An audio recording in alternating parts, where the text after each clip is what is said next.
สบายดีพ่อแม่พี่น้องครูบาอาจารย์เพลงทั้งหลายและกับมิตรฮักแฟนเพลงที่ฮักบ่าวอินทาเด้อมื้อนี้ก็สิมีนะบทเพลงมานำเสนอเนาะก็คือเพลงดอกจานบานแล้วฉบับปรับปรุงใหม่เด้ออิงตามมิตรฮักแฟนเพลงเพิ่นตำหนิติชมมาว่าให้ปรับปรุงแหน่ว่าก็เลยปรับปรุงใหม่เนาะมาฟังนำกันเด้อทำนองเนื้อร้อง ท้ายเดือนกุมภาลมหนาวมาพา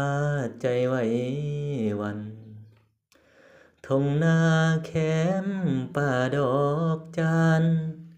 ออกสอบานส่งกลิ่นหอมห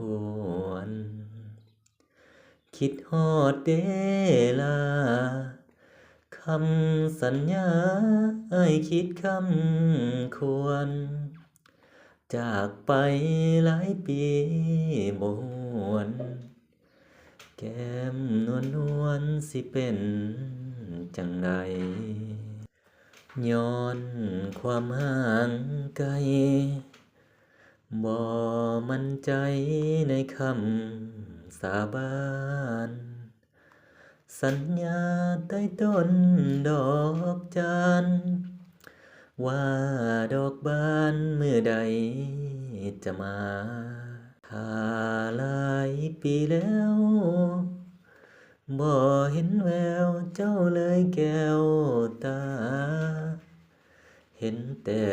หมู่จักกุณาส่งเสียงมาห้องหาแซวแซวดอกจานบานแล้วแต่หาแววของน้องบ่เห็นอ้ายนี้สุดที่ลำเค็ญหรือเจ้าเป็น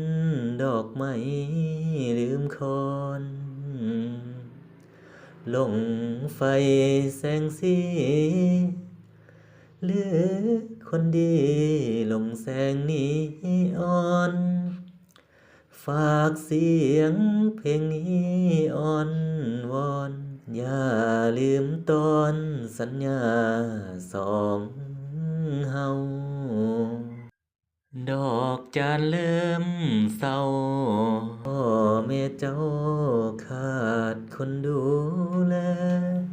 มาบ้านยามพ่อกับแม่ตายายแก่ขาดคนประคองเห็นดอกจานแดงตกยามแลงคิดฮอดเนื้อทองมาทวงสัญญาเฮาสองอายยังคอยน้องใต้ต้นดอกจานประมาณนี้เด้อทำนองเสียงก็บ่อยากดีปานใด